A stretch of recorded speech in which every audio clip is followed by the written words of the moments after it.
Good day, gentlemen. This is SwashbucklingSir, and today we critique Life of Pixel, a platforming trip through several game consoles from the 80s and 90s, ranging from well-known classics like the Commodore 64 up to the Nintendo Entertainment System. Lean back and enjoy the incoming wave of nostalgia.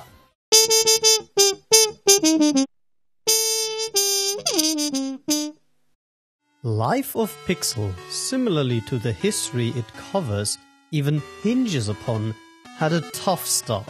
Originally coming to PS Vita with diminishing notice and later failing on Kickstarter did not bode well. Nonetheless, the developers could not be stopped in their path to victory.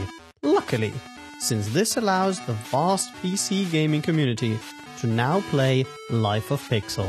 This platformer takes more than just influence from gaming consoles from the last century. Both the graphics and the sound design imitate classics like the Amiga, the Mega Drive, the Atari 2600, the NES, and many more. Each of these consoles features 8 levels with varying sizes. Completing Life of Pixel, depending on your platforming skills, should take anywhere between 3 to 5 hours. Beside the obvious nostalgia goodness, what can we expect from Life of Pixel's gameplay? First and foremost, the game is a classical platformer whereby you aim to collect gems in order to unlock the door to exit the level. In the meanwhile, you have to avoid enemies and countless environmental hazards. The platforming in itself controls well, both with keyboard and controller, even though I found that the double jump does react differently depending on momentum, which requires some getting used to. Moreover, the traditional first jump cannot be altered in height, and thus is independent from the length the player presses the jump button. While this might have been the case for older games, today's platformers, well, to be honest, even platformers on the NES, use an adaptive jump, so you could skip jump or jump higher depending on whether you hold down the button longer. These oddities combined might alienate players, especially younger ones, who are now used to being given the freedom of altering their jumps. While I'm on the negatives of Life of Pixel, let's talk about the biggest issue of the game: level design. Not only are most levels just not interesting to go through, there are heaps of plainly unfair design choices, ranging from bullshit spikes that one has to memorize up to blind jumps through screen edges. These leap of faith platforming elements just add random frustration into the mix without providing any additional intriguing challenge.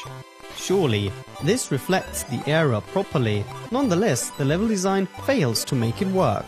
A very good example of level design with scrolling screen edges done right is Shovel Knight. Add a rather slow death animation on top, and you might get rather annoyed by repeating specific sections multiple times very quickly. So overall, the gameplay in itself is not the strongest part of Life of Pixel.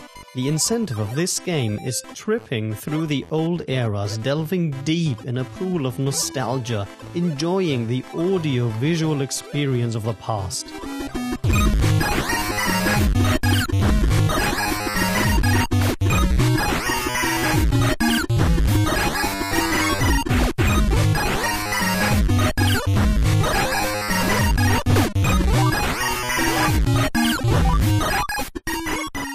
I'd say, if you have spent a significant amount of your childhood playing on these consoles, buy Life of Pixel and enjoy these fond memories. Should you, however, just look for a modern platformer with an old school vibe to it, try Shovel Knight and Super Meat Boy instead. I'm SwashbucklingSir. Thanks for watching. If you like my content, please do subscribe to my channel. Have a great day. Goodbye.